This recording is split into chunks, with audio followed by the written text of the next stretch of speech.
be just having a little brief chat about overtraining, what overtraining is, what are the signs of overtraining, and how to avoid it, basically. So I'm going to get Chris on the blower and ask the man some questions.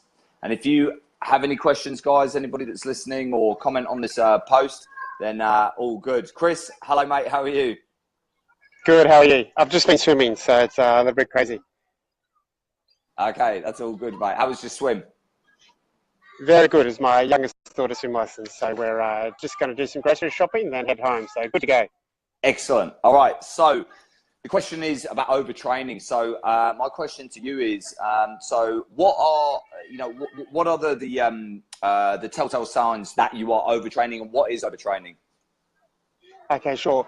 First off, let me just start by saying that I don't really think you can overtrain. Okay, that's a bit of a misnomer. Now, what can happen is people can train, and the training can be detrimental because training is a stress. When that stress accumulates with other life stresses, then it's just generalized stress overall that becomes too much. And then when training stress with an elevated heart rate or a compromised nervous system, that's when you then start to have issues as a result of training. Now, I'm going to break down training into a couple of different ways. First is weightlifting, and the second is running. Now, let me start with running. If you're out pounding the pavement 3 to 5, 7 times a week, and you're hitting your 5, 10K marks or whatever it is, and you're running with uncontrolled heart rate, unmonitored heart rate, and you're looking to just get a time and go as hard as you can to, burn fat and lose weight and that sort of stuff, then yes, that's going to cause an issue. Running with an elevated heart rate that's uncontrolled, unmonitored, that's going to be a big stress on the system. That is anaerobic training, and that's going to cause big depletions in muscle glycogen, liver glycogen.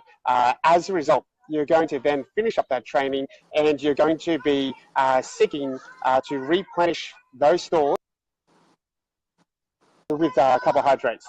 Now, this also kicks in an element of something called overcompensation theory, where your body's just done a big session. It then goes, hey, I need food to refuel. It's an emergency situation here. I can't be low on calories. And then it pushes you into a deactive lifestyle and gets you to seek lots of calories. So then you then get lots of calories in your body.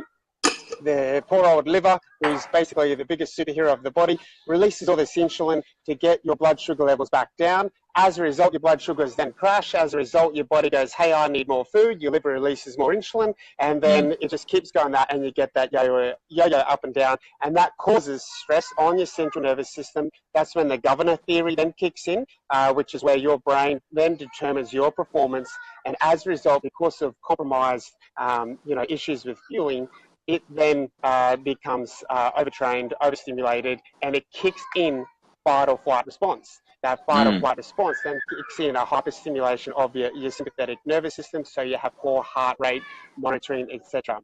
With weightlifting, it's the same sort of thing. You go to pick up heavy weights, and you might then, as a result, it'll cause something called a threat response, and that's where your brain goes, hey, I'm lifting something heavy here. This feels unsafe. I've got to get rid of this. Shut it down. That causes some restriction in your joints. That causes diminished motor output to your joints, which causes something called the arthrokinetic reflex, which is you have poor mobility of joints. Therefore, you have less motor recruitment. Therefore, your brain diminishes the motor output, which means you're weaker. Now, this is how we're going to address this. It all comes back to how you fuel your body, how you recover, and how you add training into your life as a hormetic stress, so a positive stress, or a use stress, EU stress, so which is a positive adaptive one. When you're running, really important to monitor your heart rate. So 180 minus your age, the Maffetone method is basically the most efficient, most productive, and the best way to get that sorted. So monitor your heart rate, be very strict about it, and train with intent and purpose. Now, when you go for a run, if your heart rate is hugely elevated, then you need to stop, walk, reassess, and get it back down to your level, 180 minus your age. Compare the time it takes you to do your regular 10K run at intense, whatever it is you normally do, versus a 10K run at the math method, 180 minus your age. Now, that difference in time might be 30%, 50%. That is what I'm going to propose is the inefficiency of your aerobic system. So if it takes you 40% longer to complete that run, then you're looking at a 40% inefficiency in your aerobic system. Train properly and you'll very quickly notice the benefits, as well as fueling properly. Look at it from a weightlifting point of view, or even just a general bodyweight training point of view like I do. And I train every single day, a couple of thousand reps per day, and I don't feel like I'm overtrained. With a weightlifting training, you do your warm-up sets, and Tom, I've done this with you as an Olympic weightlifter, and then you get to your main sets, and you do what I call a testing set. Now, for you, that might be 1 to 3 reps because that's your rep range. For everybody else, it's 5 to 12 reps is generally where people train. So about 8 is a pretty magic number for weightlifting for most people. Now, if you do your first set, your first main set, and you do those 8 reps, and it is rubbish, you can hardly lift the weight, it's hurting, it's aching, you get up and you're gasping for breath, you feel off, you know that feeling. That is a compromised central nervous system, not from overtraining, just from poor recovery, poor lifestyle, poor management of everything. So my advice there is to stop. All right, and you got to kick in something called cybernetic auto regulation. Basically, that means, hey, I feel rubbish, I'm not doing that today.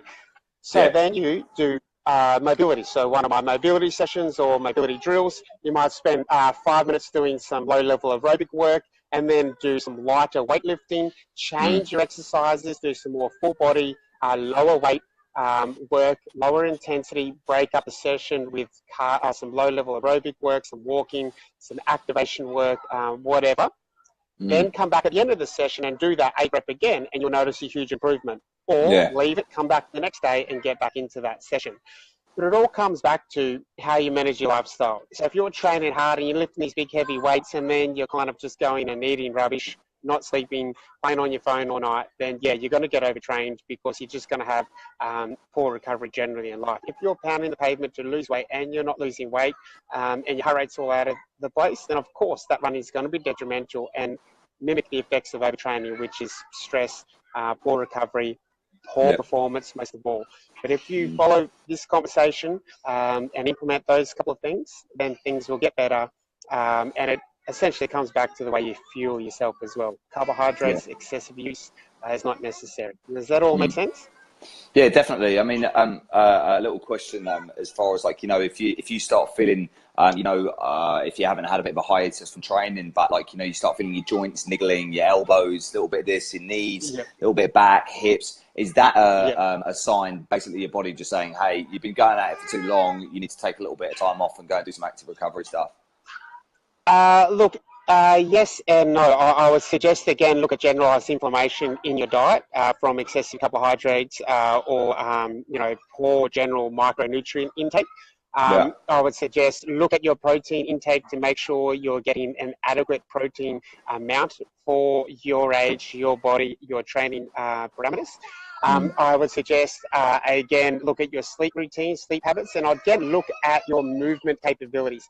If all you're doing is just lifting something up and down, then of course those joints are going to get sore, restricted, tight, and so will the tendons because they're just stuck in the same motion. Change the way you train, change the way you move, and you would change the way you feel. If you're just doing the one static thing continually, then eventually you'll get some overuse, over-tendonitis things because, it's just what's will happen.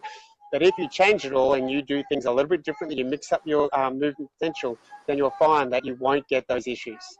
Yeah, right. Yeah, because I've got a guy at the gym who his elbow started playing up, but he hasn't had a rest for quite a while. He's a young fella, he's turning 30 quite soon actually. So, with a little bit of a niggle in the elbow, not much, but he's very strong. Good bencher, good deadlifter, good squatter. But he's been going pretty much. He swims every day after training. His diet's pretty good.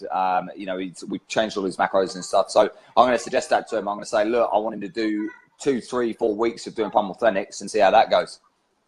Yeah, and just sort of interrupt instead of doing weights 5 days a week, mix it up with the plyometrics session in between, change his rep scheme, change even the style of weights that he's doing. If it's all Olympic lifting, change to some isolation work. If it's all isolation work, go full body, high frequency, low levels of annihilation. Avoid annihilation, frequency and stimulation are the best keys there. Thank you. Okay. Cool. All good, man. That was some really, really great information. So thanks for that. And are you pumped for the weekend? I am. Yep. Excited to be presenting down there. So I will see you there and we will catch up and try and do a couple of lives over the weekend. Yeah, no worries. All right, mate. Take it easy. See you soon. Bye. Yeah.